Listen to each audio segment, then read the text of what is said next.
하나님 말씀은 디모데 후서 3장 16절 17절입니다. 성경을 찾아주시기 바랍니다. 디모데 후서 신약 성경입니다. 디모데 후서 3장 16절 17절 신약 성경 346면입니다. 346면 디모데 후서 3장 16절 17절 디모데 후서 3장 16절 17절 우리 다 같이 한 목소리를 읽습니다. 신약 성경 디모데 후서 3장 신약 성경 346면에 있습니다. 디모데 후서 3장 16, 17 다 같이 봉독하십니다. 모든 성경은 하나님의 감동으로 된 것으로 교훈과 책망과 바르게 함과 의로 교육하기에 유익하니 이는 하나님의 사람으로 온전케 하며 모든 선한 일을 행하기에 온전케 하려 함이니라. 아멘. 모든 성경은 지금 여기 기록되어 있는 이 성경은 하나님의 감동으로 되어 있습니다. 하나님의 감동이 뭡니까? 하나님께서 이렇게 성령님을 통해서 이렇게 영감을 주셔서 기록하게 했다는 겁니다. 그래서 성경이 기록된 1차적인 목적은 15절 한번 보실래요? 15절 디모데후서 3장 15절 우리 읽은 성경 바로 위에 또 내가 어려서부터 성경을 알았나니 성경은 능히 너로 말미암아 너로 하여금 그리스도 예수 안에 있는 무엇으로 믿음으로 말미암아 어디에 구원에 이르게 성경은 믿음을 주고 그 믿음 가지고 구원에 이르게 합니다. 그러면 그것만 있습니까? 그럴 때 모든 성경은 하나님의 감동으로 이렇게 쓰여져서 그 성경을 통해서 우리 일상 모든 생활이 다 검증되고 그 성경을 통해서 풍성해질 수 있다 그럽니다. 그래서 우리 이번 1년은 우리가 성경을 이렇게 볼 텐데요. 어떨 때는 바삐 나가고 어떨 때는 좀 천천히 나가고 그럴 거예요. 그럴 때마다 성경을 이렇게 보시면서 그 성경을 내 것으로 만들어야 됩니다. 성경이 내 것이 되지 않으면 아무 소용이 없습니다. 지금 집집마다 성경 없는 집 없고요. 자동차마다 성경 안 실린 크리스찬들이 거의 없습니다. 그럼에도 불구하고 성경을 잘 안 읽는 시대를 우리가 살아갑니다. 이번에 우리가 성경을 이렇게 쭉 보는 동안에 창세기가 어떤 책, 출애굽기가 어떤 책 이렇게 넘어갈 때 그 넘어가는 과정 속에 집에서 창세기도 다 읽어보시고 출애굽기도 다 읽어보시고 이렇게 성경 한번 다 읽기를 바랍니다. 원래 이제 지금 조금 전에 우리가 성경을 읽었잖아요. 모든 성경은 하나님의 감동으로 이런 속도로 집에서 성경을 읽으시면 몇 시간 만에 그걸 다 읽을 수가 있습니까? 이걸 이렇게 시간을 재본 분들이 계세요. 조금 빨리 읽는 분들은 78시간, 조금 천천히 그렇게 빨리 못 읽는 분들은 80시간 까딱까딱으로 성경을 한 번을 완전히 다 읽을 수가 있습니다. 80시간이면 길어요? 할만합니다. 할만해. 우리가 여기 금요일마다 모이잖아요. 그렇죠? 또 휴강이 많거든요. 그때마다 성경을 계속 집에서 읽으시면요. 한 번은 넉넉히 읽고도 남습니다. 우리 한 해 동안 우리 성경 많이 읽으셔서 오늘 하나님의 감동으로 된 그 성경이 17절 보시면 우리를 온전케 한다 그랬는데 그러한 신앙의 성숙된 역사가 있기를 주님의 이름으로 부탁드립니다. 우리 실라부스가 나왔을 텐데 집사님 이 소리 조금만 좀 크게 해주실래요? 제가 한국 갔다 오니까 여기 소리가 또 좀 밖에 있어가지고 요거 보시면요 한 학기 동안 지금 1학기 동안만 우리가 수업 시간표가 나와 있습니다. 이번 학기는 우리 교단의 일도 많고 우리가 속해 있는 교회 일 때문에 제가 움직여야 되는 것도 많고 그래서 오늘이 3월 24일입니다. 3월 24일 금요일 개강. 종강은 언제 합니까? 6월 30일. 우리가 보통 6월 23일이나 6월 30일경 종강을 했는데 6월 30일까지 이렇게 하고 4월 7일 휴강, 4월 14일 고난일 기도회, 4월 19일 휴강, 5월 19일 휴강, 5월 26일 휴강, 6월 9일 휴강 이렇게 중간에 휴강이 5번이 들어 있습니다. 특별히 이번 학기는 우리가 성경을 보기 때문에요. 휴강하고 우리 성경 읽는 거하고는 아무 관계가 없죠. 그렇죠? 오히려 2시간 더 읽을 수 있잖아요, 집에서. 그러니까 휴강이라고 돼 있다고 노는 날이라고 생각하지 말고 집에서 이렇게 성경 이렇게 읽기를 바랍니다. 어쩌면 마지막으로 성경 한번 읽어볼지도 몰라요. 어쩌면. 왜 제가 이런 표현을 씁니까? 지금 글들이 계속 나오고 있습니다. 구글이, 페이스북이 점점 발달해서 뭔가 할수록 사람들은 거기에 자꾸 얽매이고 그것들이 세상을 통제하는 세상으로 간다라고 자꾸 그런 글들이 나옵니다. 구글이 뭔지 알죠? 연세 드신 분들은 모를지 모르지만 제가 설교를 준비하거나 제가 누가 무슨 이야기를 했을 때 그걸 찾으려고 그러면요, 구글로 딱 들어가서 그 단어를 딱 치면요 쫙 나옵니다. 1초도 안 걸렸어. 막 수억 개가 거기에 관계되는 글이 수억 개가 나옵니다. 그 정도로 지금 세상이 이렇게 되어 있습니다. 이런 세상 속에서 가장 소홀히 하고 잊어먹기 쉬운 게 뭡니까? 그러면 성경 읽는 겁니다. 이제 우리 창세기로 넘어갑니다. 창세기 1장 한번 펴주실래요? 창세기는 성도 여러분들, 제가 공언을 합니다. 이렇게 빨갛게 아니면 뭐 볼펜으로 줄이 많이 쳐져 있을 거예요. 출애굽기도 보면 많이 쳐져 있을 거예요. 마치 우리가 옛날에 중고등학교 다닐 때 참고서를 탁 보면은 명사편 새까맣게 표현이 있는데 중간쯤 들어가면은 그냥 뽀얗게 되어 있는 거하고 성경이 비슷할지도 모릅니다. 근데 이번에는 우리 어떻게 하든지 한번 보도록 합니다. 창세기는 성경이 제일 첫 번째 책입니다. 성경이 어떻게 되어 있습니까? 성경은 구약과 뭐로 되어 있습니까? 신약. 구약이 몇 권입니까? 그러면 구약이 39권, 신약이 몇 권입니까? 27권. 그래서 다 더하면 몇 권이에요? 66권. 이게 대부분이 아시는데 혹시 모르시는 분은 이렇게 외우면 됩니다. 39, 27 곱하기 할 때 39, 27 하면 39는 구약, 27은 신약. 그래서 두 개를 더하면 66권. 이 66권이 어떻게 쓰여졌습니까? 그럴 때 이게 이제 신비예요. 한 1600여 년 동안에 저자가 한 40명 정도 됩니다. 1600여 년 동안에 저자 40여 명이 하나님의 은혜를 받고 하나님의 감동으로 하나님께 쓰라는 것들을 썼습니다. 그래서 이제 이게 모여가지고 성경책이 됐는데, 모여서 성경책 쓴 데 보면 1600여 년 동안에 걸쳐서 썼고 40여 명이 썼는데 주제가 같아요. 거기서 이야기하는 것이 같습니다. 이게 성경책입니다. 그러니까 성경은 신약과 구약으로 되어 있고, 구약은 몇 권요? 39권, 39. 신약은 몇 권요? 27. 혹시 모르는 분들은 지금 제가 외워놓으라고. 그래서 이 성경책을 합치면은 66권입니다. 그런데 구약은 뭡니까? 그러면 옛날 약속입니다. 신약은 뭡니까? 그러면 새로운 약속입니다. 그러면 옛날 약속은 어떻게 되어 있습니까? 그리스도라는 분이, 예수님이라는 분이 오시기 전에 하나님께서 하나님의 백성들과 맺은 약속이 구약입니다. 신약은 예수님께서 이 땅에 오시고 난 뒤에 하나님께서 하나님의 백성들에게 은혜 주시는 그런 약속들이 신약입니다. 제가 그냥 간단히 설명합니다. 보통 막 이거 가지고 1시간, 2시간, 3시간씩 신학교에서는 얘기를 하지만 우리는 그렇게 할 이유가 하나도 없습니다. 신약, 구약이 뭡니까? 예수님 오시기 전에 이야기들. 신약은 뭡니까? 그럼 예수님 오시고 난 뒤의 이야기들. 구약은 뭐로 시작합니까? 요건 알아놓으셔야 돼요. 신약은 무엇으로 시작합니까? 요거 알아놓으셔야 돼요. 구약은 뭐로 시작합니까? 창세기 1장 1절. 뭐로 시작하죠? 태초에 하나님으로 시작합니다. 신약은 뭐로 시작합니까?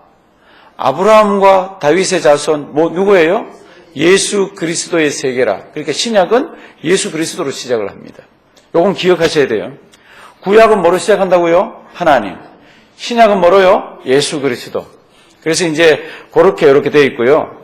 우리가 아는 대로 구약이 시작돼서 쭉 가면은 이 구약이 어디에서 완성이 다 됩니까? 신약에서 완성이 됩니다. 그리고 신약 속에 보면은 구약의 이야기가 굉장히 많습니다. 우리 예수님도 구약 이야기를 굉장히 많이 하셨어요.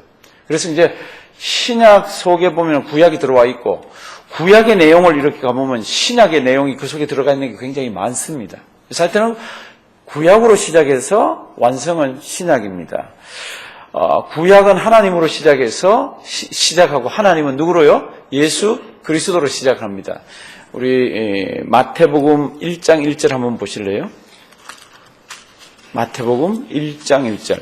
제가 이번에는 성경을 어떨 때는 왔다 갔다 하면 좀 찾을 거예요. 근데 손으로 자꾸 찾으셔야 나중에 성경을 좀 자유롭게 이렇게 찾을 수가 있습니다.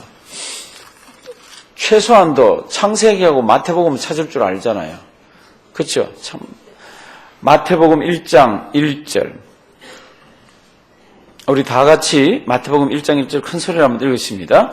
아브라함과 다윗의 자손 예수 그리스도의 세계라, 이렇게 되어 있습니다. 그럼 예수님이 이 땅에 오셨는데 그분은 아브라함과 다윗의 자손입니다. 그럼 아브라함하고 다윗은 어디 나옵니까? 구약에 나오잖아요. 우리가 할 때 이렇게 쭉 내용들이 쭉 나올 거예요. 그러니까 잊지 말고요. 마태복음은 예수 그리스도로 시작을 합니다.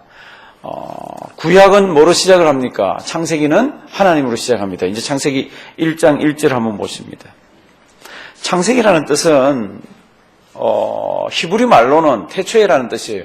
히브리 말로 시작하는 제목은, 근데 이거를 헬라 말로 써가지고 옮겨가지고 또는 라틴 말로 써서 옮겨가지고 할 때는 이게 시작이라는 뜻입니다. 창세기 보면 시작이 많죠. 창세기에는 무슨 시작이 있습니까? 천지가 어떻게, 이 땅이 어떻게 만들어졌는지 있죠, 그렇죠? 그 다음에 사람이 어떻게, 인류가 어떻게 만들어졌는지, 그 다음에 인류가 이 땅에 있으면서 죄가 어떻게 시작됐는지 그런 게 있잖아요, 그렇죠? 죄가 시작이 됐다면 그 죄가 어떤 모양으로 또 나타나는지 이런 것도 있고요. 그 다음에 하나님께서 그 다음에 인류를 어떻게 구원하시는지 이런 것들이 창세기에 쭉 기록되어 있습니다. 그게 전부 처음 나오는 이야기들입니다. 이제 1장 1절 보십니다. 1장 1절은요, 아주 짧지만은요, 우리의 신앙 고백입니다. 왜 그렇습니까? 성경에 보면은 하나님에 관한 설명이 없습니다. 하나님이 진짜 계신지 안 계신지 우리 한번 모여서 의논해보자 이런 게 없습니다. 성경을 딱 펼치면 하나님에 관한 이야기는 하나님이 계시다는 전제하에서 얘기가 시작되어집니다. 왜요? 그분은 사람의 언어로 증명할 수가 없습니다. 그래서 창세기 1장 1절 어떻게 시작합니까? 태초에 하나님이 무엇을요? 천지를 창조하시니라. 아멘. 희한한 것은 이 1장 1절을 믿는 성도는 성경 전체를 다 믿습니다. 1장 1절을 믿는 사람은 예수님에 관한 십자가 이야기와 모든 것들을 다 믿습니다. 1장 1절을 믿는 사람은 예수님의 기적과 이사와 이 땅에 있었던 희한한 것들을 다 믿습니다. 그런데 1장 1절을 못 믿는 사람은 하나님도 믿지 않고 성경도 믿지 않고 예수도 믿지 않고 성경에 나오는 내용도 믿지 않습니다. 요즘에 굉장히 많은 신학자들이, 특별히 구약을 연구하는 신학자들이 구약에 나오는 창세기, 출애굽기 이런 것들은 전부 이스라엘의 신화라고 얘기합니다. 신화가 뭐예요? 지어낸 이야기. 우리 한국의 신화가 있잖아요. 건국신화 뭐예요? 누가 뭐 곰이 어떻게 들어가서 이래서 당군 신화가 있잖아요. 그럼 당군이 곰이 사람이 된 게 진짜입니까? 가짜입니까? 그건 뭐 누가 봐도 가짜죠. 누가 봐도.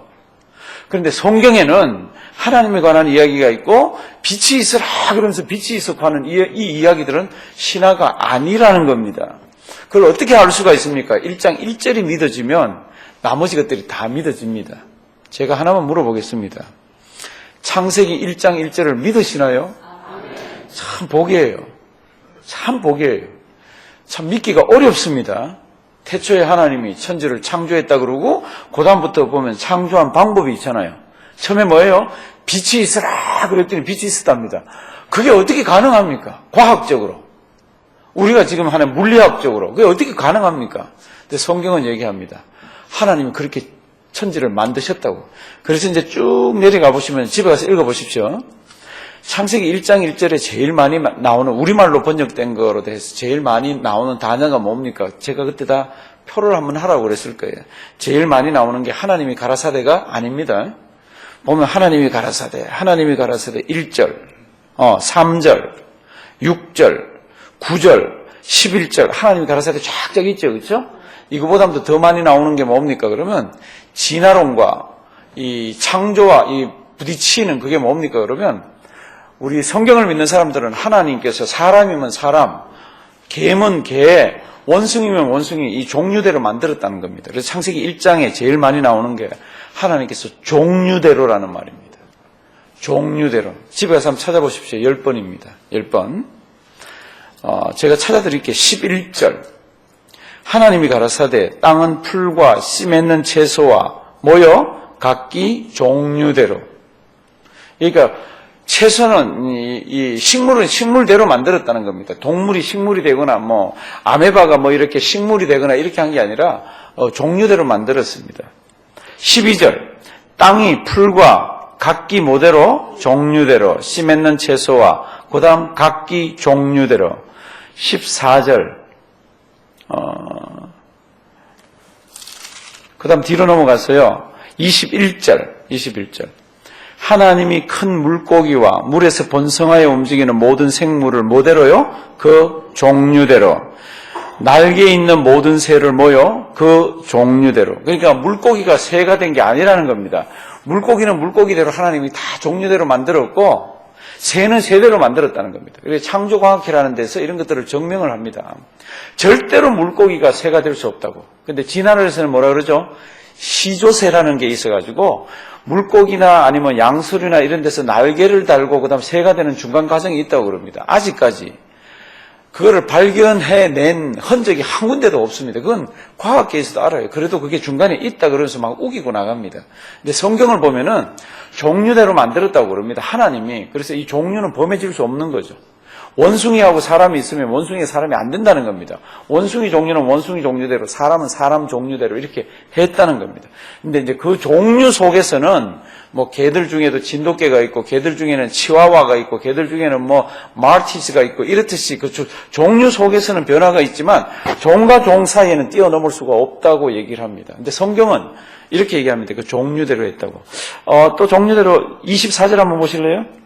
6번째로 종류가 있고, 24절에 또 종류대로 있고, 7번째로, 25절에 8번째로 종류가 있고, 25절에 종류가 2번 있습니다. 그래서 9번째가 있고, 또 25절에 종류대로가 25절에 3번 있습니다. 그래서 10번.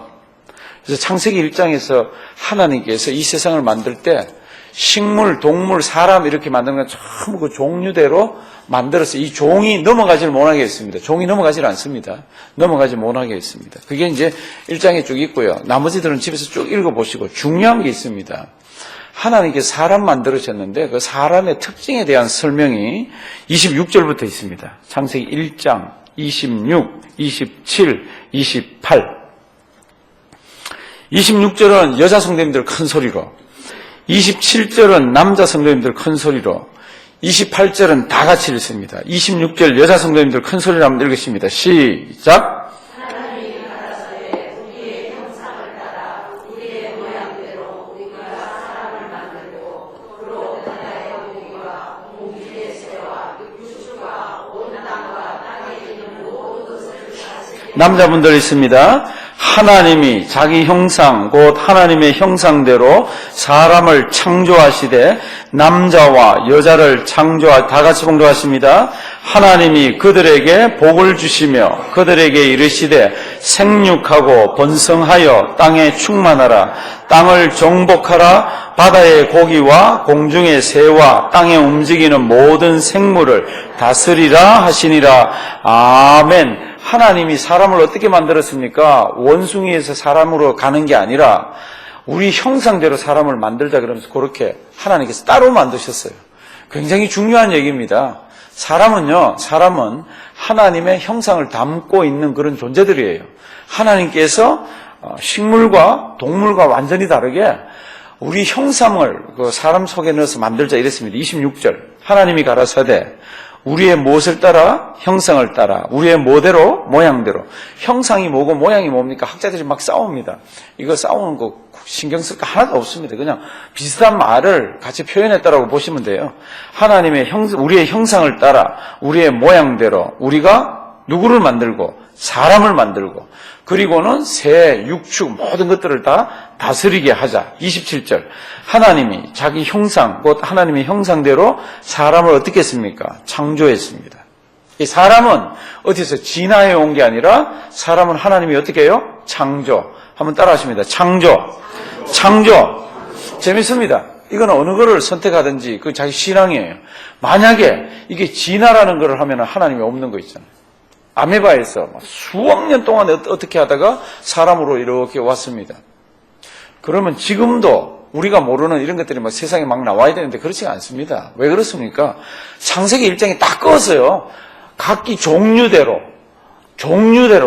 했어요. 이걸 넘어가지 않게 했습니다. 그러니까 다른 이상한 것들이 뭐 돌연변이 비슷한 어떤 종류 속에서 뭐가 나올 수는 있지만 이게 뭐 계속해서 뭔가 나오고 그렇지는 않습니다. 왜요? 성경이 그렇게 했습니다. 근데 사람은 어떻게 만들었습니까? 사람은 하나님께서 창조했습니다. 하나님의 형상을 담아주면서 창조했습니다. 근데 이제 어떻게 창조했습니까? 그건 2장에 나옵니다. 1장에 나오지 않고. 2장에 어떻게 했습니까? 흙으로 만들었다고. 2장 7절 한번 보실래요? 하나 물어보겠습니다. 우리 사람을 하나님께서 창조하신 것을 믿으시나요? 예, 그게 제일 편합니다. 과학에서 얘기하는 것들은 자기들도 얘기합니다. 그 밑에 내려가면 그게 다 가설이고 증명이 되어지지 않는 것들 자기들도 압니다. 근데 어느 시점에 이게 이 나무 같은 걸 이렇게 그래서 고생대, 신생대 그런 이걸 만들어 놓고는 그게 막 지금도 맞춰가고 있습니다. 근데 성경은 딱 잘라서 얘기합니다. 하나님께서 창조하셨다고. 그러니까 창세기에 우주의 기원이 이 세상의 기원이 들어있고 사람이 어떻게 만들어진지가 들어있습니다. 하나님의 뭐 따라요? 형성 따라. 그래서 하나님의 형상을 담은 사람들이 살기 때문에 그 사람들 미워하지 마라 그러잖아요. 그 사람들 사랑하라 그러잖아요. 그 사람들 죽이지 말라 그러잖아요. 그 사람들 품고 가라 그러잖아요. 그 어떻게 만들었습니까? 2장 7절. 우리 다 같이 천천히 한번 읽겠습니다. 여호와 하나님이 흙으로 사람을 지으시고 생기를 그 코에 불어넣으니 사람이 생명이 된지라. 아멘. 이거요, 우리 믿고 있잖아요. 근데 이거 안 믿는 사람들은 보면 이거 웃기는 얘기라 그럽니다. 한번 생각해 보십시오. 하나님이 흙으로 이렇게 사람 형태를 만들고, 그게 흙덩어리잖아요. 거기다가 훅, 그리고 코에다가 생기를 불어넣었습니다. 그랬더니 이 흙덩어리가 a living being, 살아있는 생물이 된 거예요. 살아있는 생명체가 된 거예요. 그러니까 이렇게 해서 사람이 시작된 것을 우리는 믿어요. 왜냐하면 다르게 믿을 수 있는 방법이 하나도 없습니다. 처음에 이 세상의 생명체가 조금, 이 과학이 얘기하는 거, 과학이 얼마나, 이 과학이라는 게 뭔지 알죠? 과학이라는 건 오늘날도 똑같은 방식으로 하면 그게 똑같은 방식으로 생겨나오고 똑같은 방식으로 만들어지는 게 과학입니다. 그런데 생명의 기원에 대해서는 과학도 설명을 못 하고 있지 않습니다. 아무것도 없는 속에서 막 과강 그러면서 희한한 뭐가 했더니 세포 하나가 만들어졌다. 그런데 이 세포 하나가 또 한참 지나면서 뭐로 바뀌었다. 이렇게 설명하고 있는데요. 그것보다는요, 하나님이 흙으로 빚어가지고 코에다가 생기를 후 불어넣었다가 훨씬 더 믿기가 쉬운 거. 하나님께서 1장 1절, 창세기 1장 1절을 믿는 사람에게는 전부 다를 믿을 수 있는 은혜를 주셨습니다. 이게 안 믿는 사람으로 보면 어리석은 거고, 안 믿는 사람 입장에서 보면은 그러지만은요, 아무것도 없는 데서 쾅쾅거리다가 아메바가 단세포가 생겨서 믿는 것보다는 이게 훨씬 쉽고요, 훨씬 합리적입니다. 그런데 굉장히 많은 사람이 그게 과학이기 때문에 그걸 믿는다고 그랬는데, 과학은요, 언제든지 실험하고 언제든지 하면 이게 다시 그게 재현이 돼야 됩니다. 근데 그 재현할 수가 없어요. 재현할 수가 없어. 이제 우리는 어떻게 사람이 만들어졌습니까? 우리는 흙으로 만들어졌습니다. 그래서 사람 죽을 때는 성경 이것저것 보시면 뭐라고 그랬습니까? 너는 흙이니 흙으로 돌아가라고. 참 준엄한 명령 앞에서 모든 사람들이 살아갑니다. 우리가 지금 인생이 길어져서 120살이라 그러지만은요, 사실은 80 정도 넘어가시면 그 다음부터는 몸이 고달프고 힘들어서 하고 싶은 일을 잘 못합니다. 그러니까 나머지 40년은 그냥 이렇게 생명을 유지하면서 좀 건강하신 분들은 일상생활을 조금 하고, 그렇지 못한 분들은 병원 신세도 지고 식구들 신세도 지고 이렇게 살아갑니다. 그럼 나머지 40년 가까이 되는 게 의미가 없습니까? 그렇지 않죠. 나머지 40년 동안 의식이 있는 동안에, 건강이 허락하는 동안에 우리 인생은 뭘 할 수 있습니까? 예배할 수 있잖아요. 하나님 아버지 앞에 나올 수 있잖아요. 그리고는 기도할 수 있잖아요. 몸을 움직일 수 없으면 의식이 있는 동안에 하나님 아버지 앞에 나를 구원해 주신 것, 그리고 우리 주변에 있는 사람들을 위해서 기도해 줄 수 있는 것, 이게 얼마나 귀한지 모릅니다. 왜 그렇게 할 수 있습니까? 여기다가 하나님이 뭘 담아줬습니까? 하나님의 형상대로 우리를 만드셨다고 그럽니다. 그러면 이제 2장에 들어가 보시면요, 1장에서는 이제 그렇게 창조를 하시고 나서 2장에는 조금 더 또 다른 각도에서 구체적으로 설명을 하는데, 특별히 2장 1절부터 몇 절, 앞에 있는 몇 절 한번 보십니다. 천지와 만물이 다 이루니라. 2절 다 같이 한번 읽으십니다. 하나님이 지으시던 일이 일곱째 날이 이럴 때에 마치니 그 지으시던 일이 다함으로 일곱째 날에 안식하시니라. 아멘. 알죠? 왜 안식일이 구약에서 생겼는지. 6일 동안 하나님께서 일하시고 일곱째 날은 어떻게 했습니까? 쉬셨습니다. 그런데 성경 잘 보시면 그 쉬었다는 것이 아무것도 안 하고 가만히 있는 게 아니에요. 6일 동안 만들어 놓은 것이 운행되게 이렇게 하나님께서 다 일들을 하십니다. 이제 근데 중요한 게 3절입니다. 3절. 일곱째 날에 안식했다 그랬잖아요. 그래서 우리가 안식일이라고 구약에서 얘기하잖아요. 그런데 그 안식일에 하나님께서 특별한 무언가 주셨어요. 3절. 하나님이 일곱째 날을 어떻게 해요? 복주사. 요거 표현 잘 보길 바랍니다. 일곱째 날을 지키면 복을 준다라든지 그게 아니에요. 일곱째 날 자체에 복을 주셨어요. 일곱째 날을 복을 주셨어요. 일곱째 날. 그래서 일곱째 날을 복주사 거룩하게 하셨으니 이는 하나님이 그 창조하시며 만드시던 모든 일을 마치시고 이날에 안식했다고. 일곱째 날을 지키면 복 준다가 아니라 뭐라고요? 일곱째 날 자체에 복을 줬습니다. 그러니까 일곱째 날 들어가 있는 그 자체가 복이에요. 그러니까 이게 구약에서는 안식일이지만 신약에서는 뭐예요? 주일이잖아요. 왜 우리가 주일을 지킵니까? 안식했던 이 모든 것들이 예수님 돌아가셨다가 장사됐다가 부활하신 거기서 다 이루어지기 때문에 초대교회 때부터는 이제 안식일에서 점점 주일을 지키다가 주일을 지킵니다. 이 주일의 의미가 뭡니까? 주일의 의미가 이걸 다 담고 있는 거 있잖아요. 우리가 안식일은 지키지 않지만 이건 디스컨티뉴이티입니다. 이건 끊어진 겁니다. 그런데 그날에 있는 영적인 것들은 컨티뉴이티, 전부 다 그대로 이렇게 하고 있는 거 있잖아요. 그러니까 안식일을 복 주신 것처럼 주일 자체에도 하나님이 우리에게 날 자체가 복날이에요. 개 잡아먹는 복날 말고, 그러니까 하나님이 그날 복을 주신 날이에요. 복날. 안식일이 복이라고 그랬잖아요. 그렇죠? 안식 일곱째 날을 뭐요? 복주사. 그거 표현 잘 이렇게 표해 놓기를 바랍니다. 굉장히 큰 주제예요. 안식일을 지키면 복 준다는 거는 그 하부 구조예요. 안식일 자체에 복을 주셨어요. 안식일 자체. 주일 자체가 복이에요. 주일 자체가.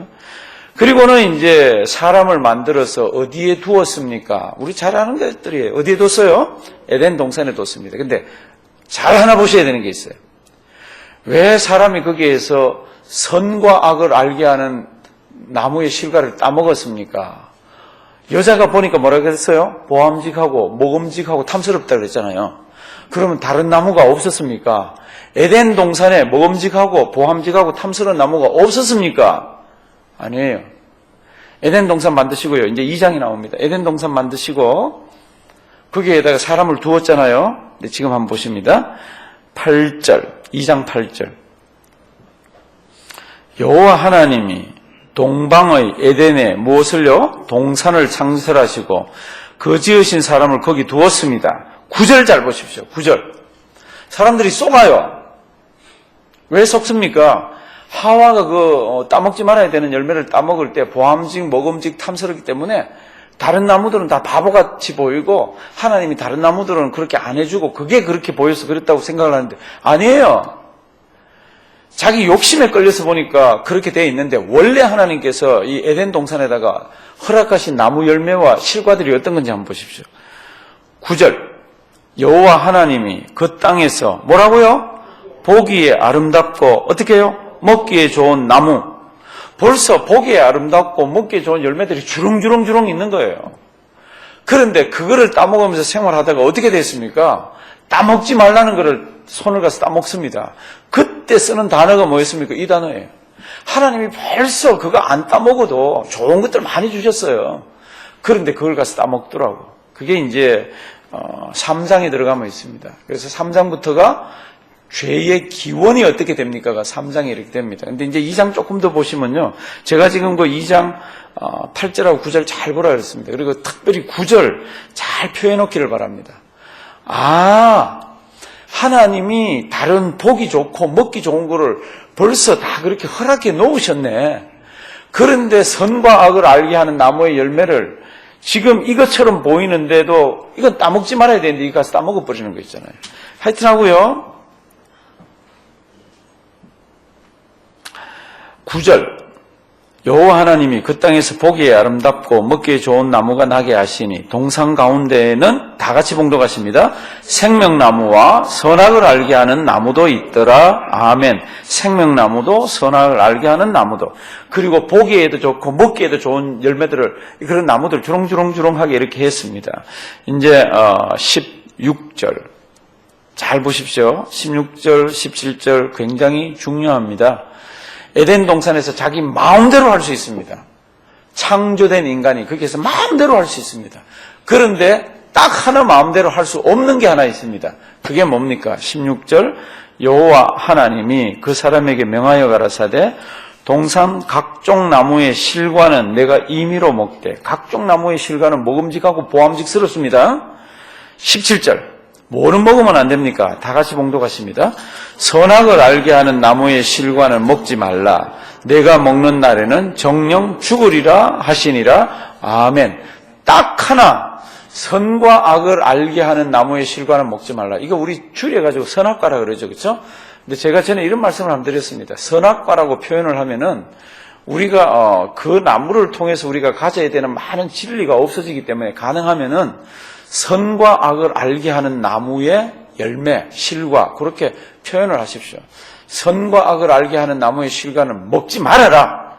먹으면 you shall surely die. 너 분명히 죽는다. 이렇게 말씀을 하십니다. 왜 이런 말씀을 하십니까? 이 에덴 동산의 주인, 온 천지의 주인은 네가 아니라는 거죠.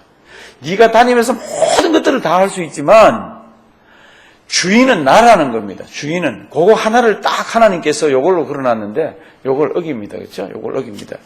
18절 일단 아담부터 만들었습니다. 그래서 이제 아담이 혼자 있는 게 좋지 못하니 그렇게 돼 있죠. 18절. 이제 19절 각종 짐승들 흙으로 만들어서, 각종 새도 흙으로 만들어서 아담이 생물 이름을 부르면 그게 전부 그 이름이 되었습니다. 그런데 20절로 가보십시오. 자기한테는 돕는 배필이 없습니다. 21절 다 같이 한번 읽으십니다. 21절, 22절 다 같이 읽습니다.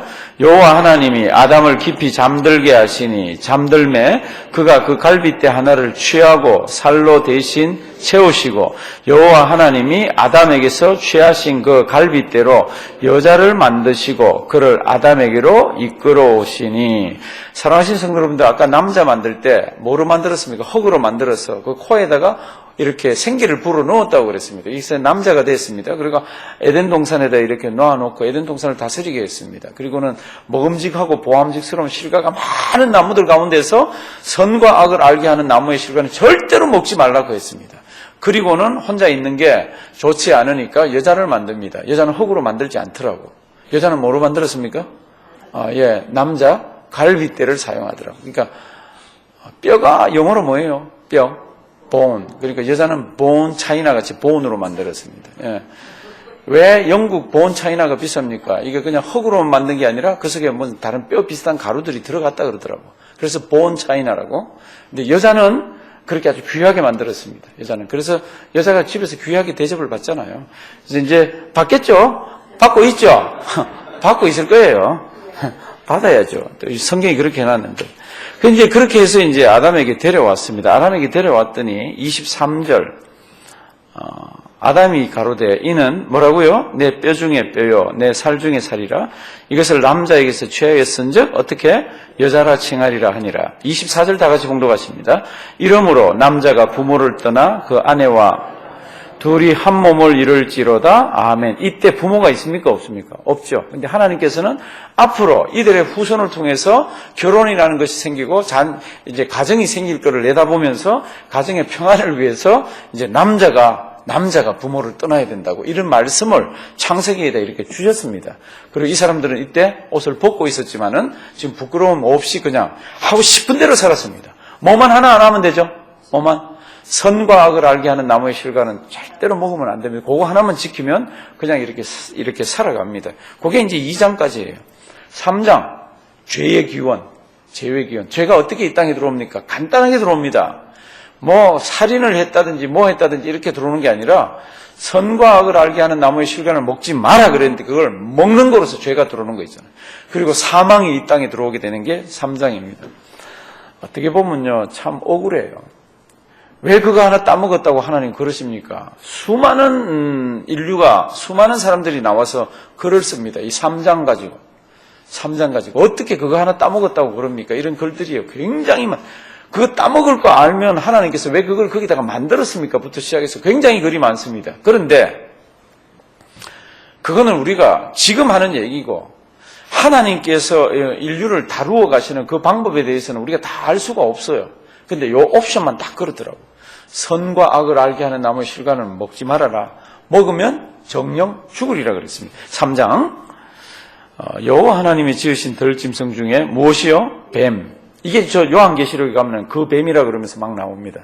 이게 사탄이죠, 그렇죠? 사탄. 뱀이 여자에게 물어가로되 하나님이 참으로 너더러 동산 모든 나무의 실과를 먹지 말라 하시더냐. 여자가 뱀에게 말하되 동산나무의 실과를 우리가 먹을 수 있으나 3절 다 같이 봉독하십니다. 동산 중앙에 있는 나무의 실과는 하나님의 말씀에 너희는 먹지도 말고 만지지도 말라 너희가 죽을까 하노라 하셨느니라. 이렇게 되어 있습니다. 2장 17절에서 뭐라 그랬습니까? 2장 17절 한번 보실래요? 선악을 알게 하는 나무의 실과는 만지지도 말고 뭐 하지도 말고 이렇게 안 되어 있습니다.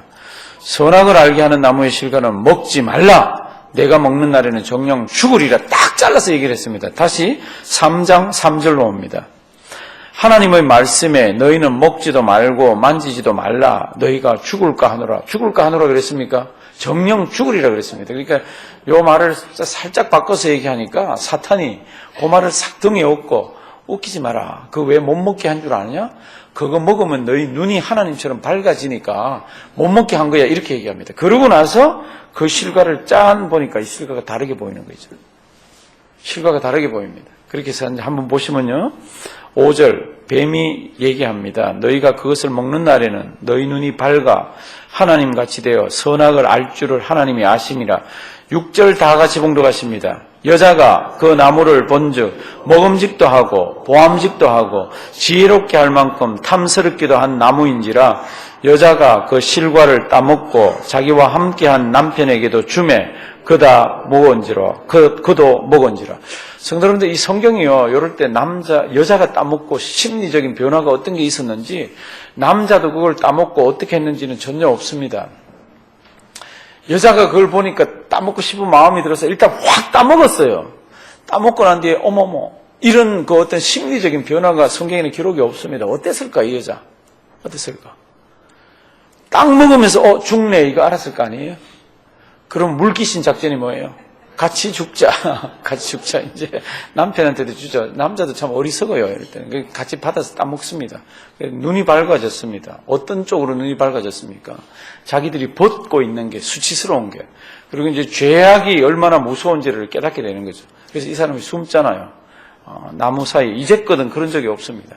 하나님하고 같이 이렇게 교통하고 그랬습니다.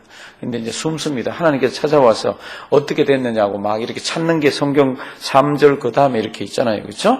그런데 굉장히 중요한 성경이 있습니다. 너 그거 왜 따먹었냐 그랬더니 뭐 여자가 어쩌고 뱀이 어쩌고 뭐 이렇게 하는 게 나옵니다. 집에서 읽어보시고요. 15절. 하나님께서 여자도 저주하고 남자도 저주하고 뱀도 저주하고 다 그렇게 하죠. 저주의 내용은 성경에 기록되어 있고 그러면서 3장 15절 너무너무 고마운 성경 말씀이에요.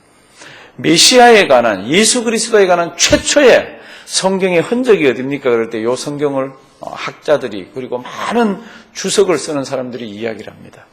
앞으로 예수 그리스도가 올 텐데 그분의 사역이 이런 성격의 사역이라는 거. 3장 15절 우리 다 같이 한번 읽으십니다. 내가 너로 여자와 원수가 되게 하고 너의 후손도 여자의 후손과 원수가 되게 하리니 여자의 후손은 내 머리를 상하게 할 것이요 너는 그의 발꿈치를 상하게 할 것이니라 하시고 너는 누굽니까? 뱀이에요. 그러니까 사탄의 그러한 사역들에 대해서 사탄에 대해서 앞으로 장차 언젠지는 모르지만 여자의 후손이 이 땅에 올 텐데 여자의 후손이 이 땅에 올 텐데 그 여자의 후손한테서 태어난 그가 이게 마귀의 권세를 사탄의 권세를 다 부숴버릴 거라는 겁니다. 그런데 너는 그의 발 뒤꿈치만 상하게 할 거라고. 십자가에 매달아서 죽게 하지만 다시 부활하잖아요. 그렇죠?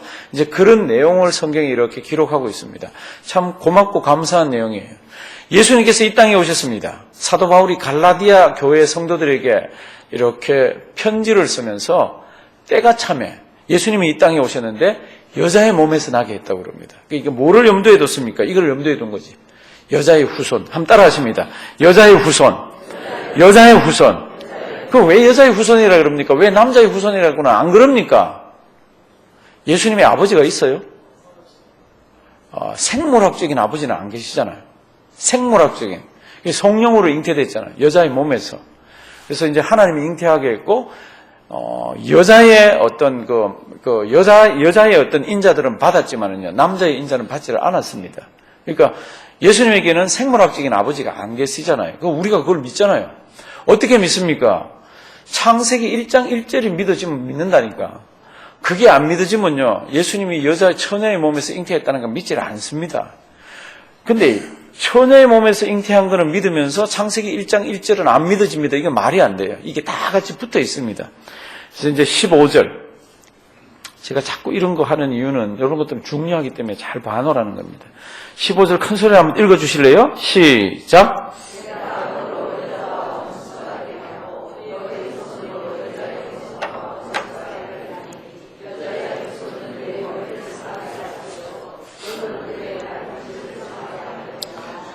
아멘. 여자의 후손은 내 머리를 상하게, 너는 여자 후손의 발꿈치를 상하게 할 거라고. 이렇게 하나님께서 예언을 이렇게 주십니다. 그리고 장차 인류의 죄를 담당할 예수 그리스도가 이 땅에 오실 그 모양을 이렇게 만들어 주십니다. 그러면서 이제 뭐 여자한테 아담한테 이렇게 다 저주를 하나님께서 주십니다. 벌을 이렇게 주십니다. 그러면서 19절 한번 보실래요? 내가 얼굴에 땀이 흘러야 식물을 먹고 필경은 어떻게 해요? 흙으로 돌아가리니 그 속에서 내가 취함을 입었음이라. 다 같이 읽습니다. 너는 흙이니 흙으로 돌아갈 것이니라 하시니라. 아멘. 우리 흙입니다. 우리 이 땅에 영원 만년 사는 거 아닙니다. 뭐 좋은 거 걸쳐도요, 나중에 아무 소용 없어요. 연세 많이 들어가시면, 죄송합니다. 연세 드신 분들도 계신데, 연세 많이 들어가시면 아무리 삐까뻔쩍해도 다 비슷비슷해요. 그게 그거예요. 그냥 그거 가지고 친구 커피 사드리고 나가서 재미나게 사세요. 그게 훨씬 남아요. 훨씬 남습니다. 훨씬 남아요.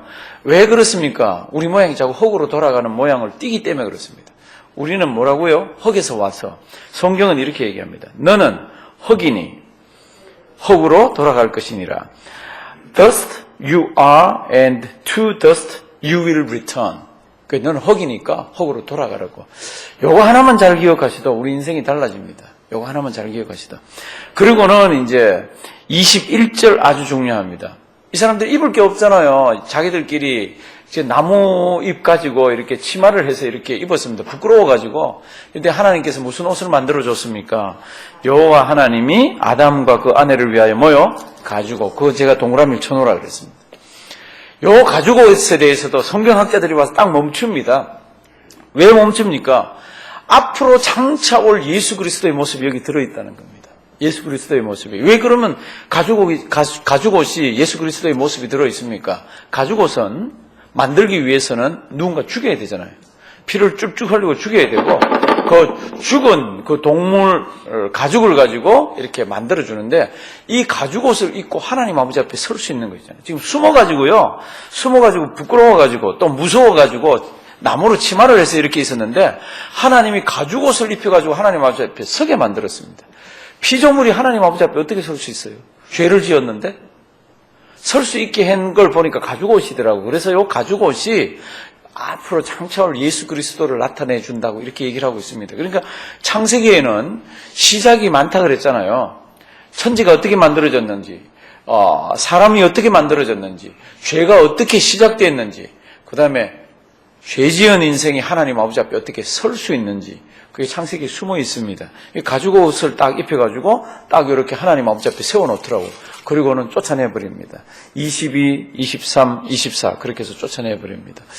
우리 조금 쉬다가 이제 사장을 할 거예요. 우리 쉬는 거는 여전히 좀 많이 쉴 거예요. 오늘은 조금 상세하게 했지만은요, 이제 창세기 쫙 가면서는 굵직굵직 크게 막 넘어갈 테니까 집에서 어떻게 해요? 반드시 읽고 오셔야 돼요. 그리고 집에서 많이 읽으셔야 돼요. 왜요? 재밌어요, 성경이. 그냥 읽으면 무슨 뜻인지 모릅니다. 근데 뜻을 조금이라도 알고 읽어서 이렇게 그림을 이렇게 그리면서 읽으시면요, 성경이 참 재밌습니다. 성경이 재밌으면요 희한합니다. 내 신앙이 자랍니다. 그거 아세요? 그러면 이때까지 성경 읽어보셨을 때 재밌었습니까? 재미가 없었습니까? 의무감에서 읽었습니까? 내가 직분을 갖고 있으니까 읽었습니까? 그럴 때 대체로 보면 재미도 없고 그냥 막 읽었습니다. 근데 성경이 재밌다 그럴 때는 보면요, 하나님의 은혜 많이 받습니다. 성경이 재밌다 그러면서 막 이렇게 읽을 때 가면요, 내가 막 바뀌고 있을 때예요. 우리 그런 역사가 있기를 바랍니다. 기도드립니다. 하나님, 귀한 시간 또 우리가 쉽니다. 쉼을 통하여서 성도의 교제가 있게 하시고, 쉼을 통하여서 서로 교제하며 기쁨을 나누게 해 주시옵소서. 오늘도 맛있는 간식을 대접하는 가정이 있습니다.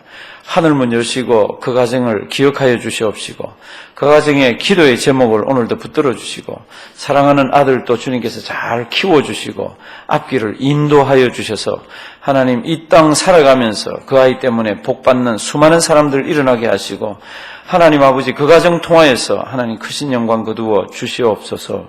우리는 먹고 마시며 주님의 큰 사역을 나누는 귀한 시간이 되게 하여 주실 줄 믿사옵고 예수님의 이름으로 기도드리옵나이다. 아멘.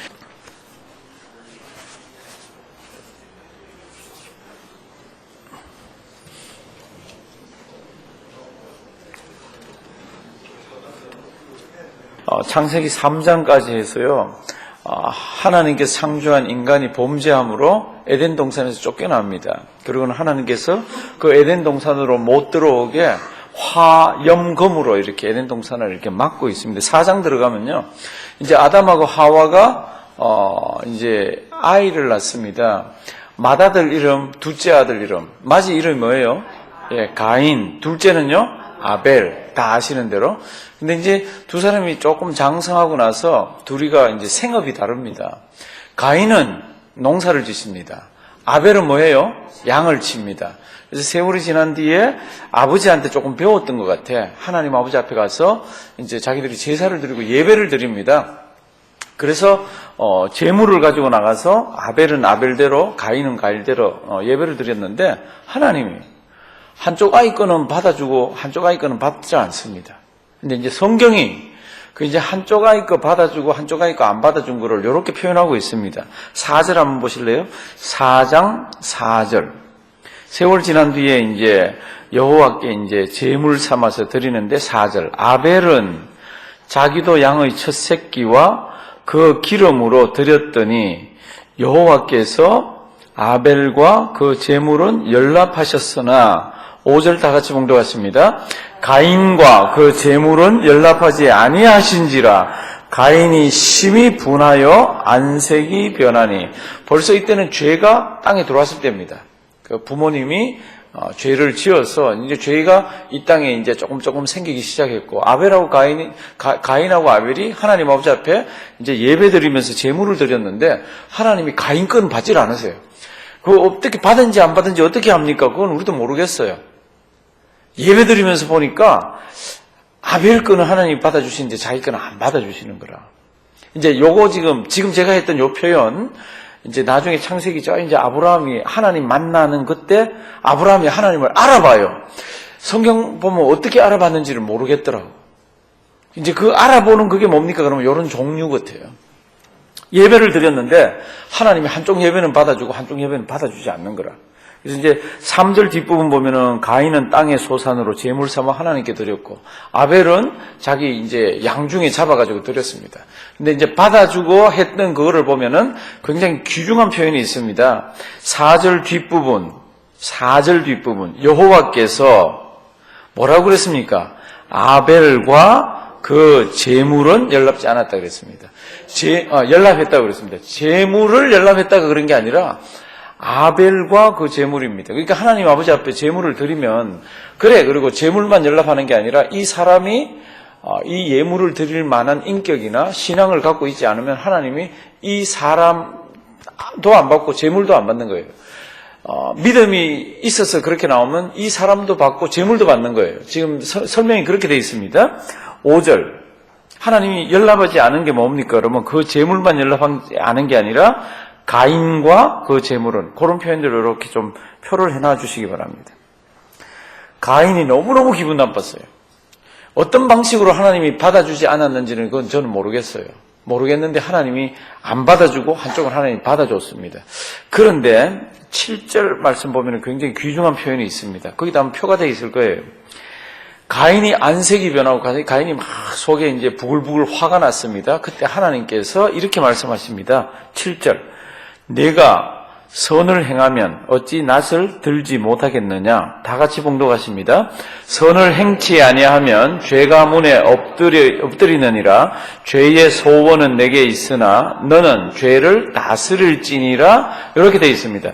요거 그때 제가 우리말 번역이 조금 이렇게 좀 미숙하다고 그랬죠. 그렇죠? 그래서 새로 나온 번역은 뒷부분 죄의 소원은 내게 있으니 그러는 이 뒷부분 하여튼 4장 7절 새로 나온 번역은 이렇습니다. 내가 선을 행하면 어찌 낯을 들지 못하겠느냐? 선을 행하지 아니하면 죄가 문에 엎드려 있느니라. 그 다음 이렇게 되어 있습니다. 죄가 너를 원하나 너는 죄를 다스릴지니라. 죄가 너를 원하나 너는 죄를 다스릴지니라. 굉장히 중요한 하나님의 말씀이에요. 우리가 죄를 짓습니다. 왜 죄를 짓게 됩니까? 내가 죄를 짓는데 성경 말씀을 보면은 내 속에 있는 죄가 내가 죄를 짓기를 원하는 거예요. 그런데 성경은 이렇게 얘기합니다. 네가 그 죄를 어떻게 해요? 다스려야 된다고 얘기를 합니다. 구약에서는 그게 어렵죠.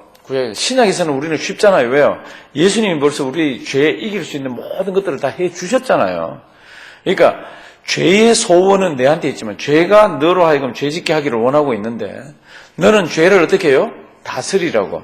새로 번역된 걸 씁니다. 죄가 너를 원하나 너는 죄를 어떻게 해요? 다스릴지니라. 속에서 막 분노가 일어나서 저놈의 새끼 쳐 죽이고 싶고 미워하고 막 이렇게 하는 마음이 막 속에 있는데 죄가 네가 그렇게 하기를 원하지만은 네가 죄를 어떻게 해요? 다스려요.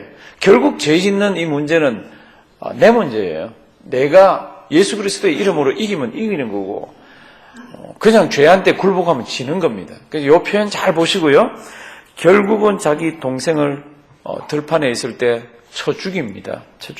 그랬더니 피가 막 하나님께 호소한다 그랬잖아요. 그렇죠? 하나님이 가인한테 내 아우가 어디 있느냐 그랬더니 가인이 또 팽하죠. 제가 제 아우를 지키는 사람입니까? 그러죠. 그렇죠? 하나님께서 죄값을 물어서 이렇게 다 이것도 떠나게 이렇게 만듭니다. 그리고는 25절로 가보시면은 아담이 다시 아이를 하나 낳습니다.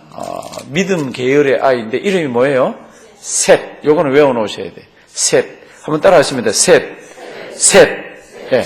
그렇게 해서 이제 인류가 이제 이 땅에 쭉 퍼져나갑니다. 그래서 이제 5장에 들어가면은 인류가 이 땅에 있으면서 그 당시에 지금 이때는 홍수전이에요. 이 당시에 이제 죄가 막 전 세상을 막 뒤덮고 있는 이때에 사람들의 수명이 아주 길었습니다. 그래서 하나님께서 보니까 죄를 이렇게 지으면서 수명이 길어져 봐야 이거는 참 좋지 못한 거라. 근데 하여튼 5장에 보면요. 전부 다 나이가 900살이 넘습니다. 그리고는 제일 성경에 나이가 많이 있다가 돌아가신 분 이름이 뭐예요? 예, 무드셀라. 몇 살이에요? 969세. 과학자들이 연구를 합니다. 이게 가능한 얘기인가? 많은 학자들이 이렇게 얘기합니다. 홍수전에는 가능했다 그럽니다. 홍수가 나고 난 뒤에는 이 기후가 다 바뀌어갔고요. 막 이렇게 그랬는데 홍수 전의 기후로는 이게 가능했다고 그럽니다. 과학자들이 얘기합니다. 하여튼 하고요. 22절에 가면은 무두셀라라는 사람이 나오고 무두셀라 그 다음에 에녹이라는 사람이 나옵니다. 에녹 24절 에녹의 특징이 뭡니까? 24절을 우리 다 같이 한번 봉독 하십니다. 에녹이 하나님과 동행하더니 하나님이 그를 데려가심으로 세상에 있지 아니하였더라. 몇 년 동안 있었습니까? 300년 동안 이 땅에 있었는데 그 사람의 신앙의 특징이 뭡니까? 그러면 딱 한 단어예요. 하나님과 뭐요? 동행. 동행은 한자로 뭐 같을 동자예요. 행자가 뭐예요? 예, 행할 행자잖아요. 같이 걸어가든지 같이 행하든지. 그러니까 우리가 주님과 동행합니다 그럴 때는 내가 원하는 쪽이 아니라 주님하고 같이 가는 거죠. 그렇죠? 잘 기억하기 바랍니다. 에녹의 특징은 하나님과 동행. 따라하십니다. 하나님과 동행. 하나님과 동행. 예, 하나님과 동행하면 하나님 은혜를 많이 주십니다. 그리고 그 신앙이 바른 신앙이 됩니다. 에녹은 그렇게 하다가 데려갔고 그 다음에 보면 무두셀라가 969세까지 살았습니다. 그리고 29절 보면은 누가 태어납니까? 노아가 태어납니다. 노아. 이름을 노아라 하여 가로되 여호와께서 땅을 저주하심으로 수고로이 일하는 우리를 이 아들이 안위하리라 하였더라. 누가요? 노아가. 그러니까 이제 노아가 이 땅에 태어나고 이제 가인, 아벨, 셋 그리고 막 뒤에 900몇 살까지 살고 이러는 이때에 보면은 죄가 성경 말씀 보면 관영했다고 그럽니다. 관영이 무슨 뜻입니까? 그러면 가득 찼다는 뜻입니다. 그렇게 해서 이제 죄가 이 땅을 덮고 있을 때 하나님께서 이 땅에 사람 있는 거를 한탄하셨다고 그랬습니다. 이게 이제 6장이에요. 6장. 오늘 6장만 얼른 봅니다. 6장만. 이렇게 보시면요. 6장 1절. 사람이 땅 위에 번성하기 시작할 때에 2절. 하나님의 사람이 이 땅에 있는 사람들 막 사랑해서 이제 막 쫓아갑니다. 그리고는 이제 3절. 여호와께서 가라사대 나의 신이 영원히 사람과 함께 하지 아니하리니 이는 그들이 육체가 됨이라. 그러나 그들의 날은 뭐요? 120년이 되리라. 이 120년은 해석이 두 개입니다. 하나는 사람의 수명이 앞으로 120년이 되리라는 그런 뜻이 하나가 있고 어느 게 맞는지는 모릅니다. 두 번째는 지금 살고 있는 사람들 오래 살아봐야 120년 더 못 산다고. 왜냐하면 120년 뒤에는 홍수를 보내겠다고. 그런 두 가지 의미인데 어느 건지는 뭐 잘 모르겠어요. 과학자들은 우리 인간 수명이 최대로 늘면 한 120까지 된다고 얘기하고 지금 여기는 120년 뒤에는 하나님께서 홍수 보내서 사람 다 죽게 하겠다는 그런 뜻. 하여튼 뜻은 그런 뜻이에요. 그리고는 이제 5절 한번 보십시오. 다 같이 한번 읽습니다.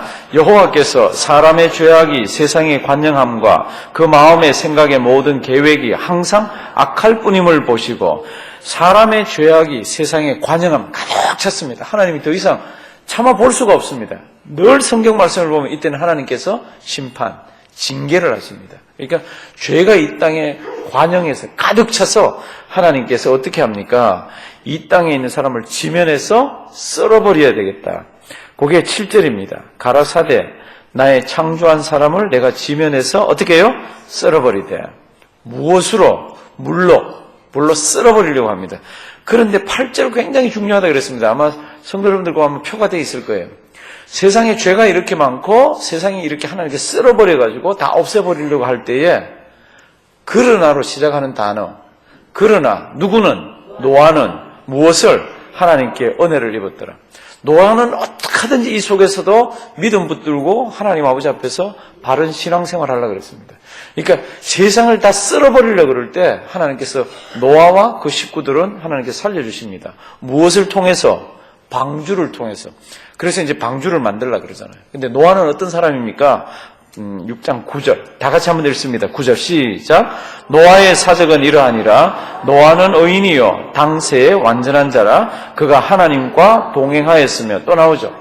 그가 하나님과 동행하면서 하나님 아버지 앞에서 어떻게 하든지 순전하게 신앙생활을 하려고 그랬습니다. 그래서 죄악이 관영한 속에서 그러나 노아는 하나님께 은혜를 입었습니다. 그래서 하나님께서 살려주십니다. 어떻게 살려주십니까? 노아한테 뭐라 그럽니까? 이제 방주를 만들어라 그럽니다. 13절로 넘어갑니다. 내가 이 땅을 멸하려고 그런다. 14절. 너는 잣나무로 너를 위하여 무엇을요? 테바, 방주를 만들라. 테바는 제가 설교 시간에 몇 번 얘기했습니다. 방주를 히브리 말로 테바라 그럽니다.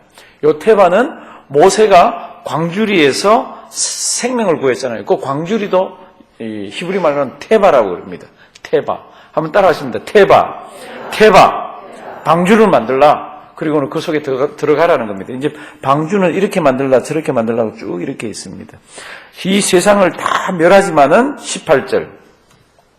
그러나 너와는 내가 무엇을요? 내 언약을 세우리니 너는 내 아들들과 내 아내와 내 자부들과 함께 그 방주로 들어가서 하나님께서 살려주겠다 그럽니다. 그래서 이제 방주를 만듭니다. 뭐로 만듭니까? 잣나무로 만들고 역청으로, 시꺼먼 역청으로 이렇게 워터 프루프 같이 해서 물이 안 들어가게 만듭니다. 그렇게 해서 만들어서 하나님께서 하라는 대로 했습니다. 그게 이제 22절이에요. 22절. 노아가 그와 같이 하되 다 같이 읽습니다. 하나님이 자기에게 명하신 대로 다 준행하였더라. 아멘. 하나님이 자기 보고 이렇게 저렇게 방주를 만들라 그러면 그대로 만들었습니다. 그래서 이제 다 만들고 7장부터 이제 보면은 드디어 이제 막 홍수가 막 일어나기 시작합니다. 이거는 우리 다음 시간에 보겠습니다. 제가 부탁드리는 거는요, 이렇게 창세기를 다음 시간까지 다 한번 읽어보십시오. 재미납니다. 굉장히 재미납니다. 하나 물어보겠습니다. 창세기 누가 썼어요? 창세기. 저를 한번 따라 하십니다. 모세가 쓴 성경책이 5권입니다. 요거를 모세 오경 한번 따라 하십니다. 모세 오경. 예, 성경할 때 경자라서 모세 오경. 5경을 썼습니다. 뭡니까? 창세기, 출애굽기, 레위기, 민수기, 신명기. 사실 창세기 때 지금 모세는 없었잖아요. 그런데 하나님께서 나중에 모세를 통해서 다 이렇게 가르쳐 주시고 구전으로 내려오는 것을 정리해서 이렇게 쓰게 했습니다. 지금 시대는 성경 읽는 것이 이렇게 줄을 이루는 시대는 아닙니다. 며칠 전에 런던에서 아시잖아요. 테러가 일어났습니다. 저는 그 기사를 아직 못 읽어봤는데 들려오는 말만 그렇더라고요. 이 SUV 차량이 인도로 올라갔잖아요.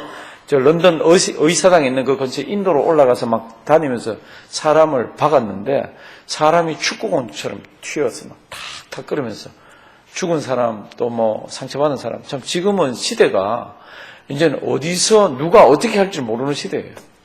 전부 몸에 폭탄을 달고 오는 것만 사람들이 생각하고 자동차에 폭탄 싣고 오는 것만 생각하고 이렇게 해서 막 방비를 하고 있는데 이제는 뭐 운전하던 차가 샥 그리고 인도로 올라와서 막 쳐박고 다니는 이런 시대를 우리가 살아갑니다. 우리 주님 오시는 바로 전이에요. 우리 성도님들 신앙 잘 붙들으시고요.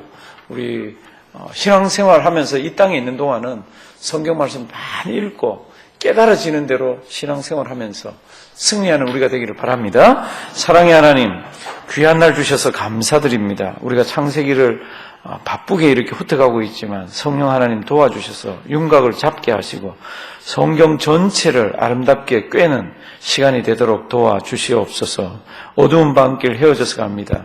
평안한 밤을 주시고 다음 금요일에도 또 다 나와서 아름답게 또 하나님의 말씀을 상고하는 우리 되게 해 주시옵소서. 예수님의 이름으로 기도드리옵나이다. 아멘.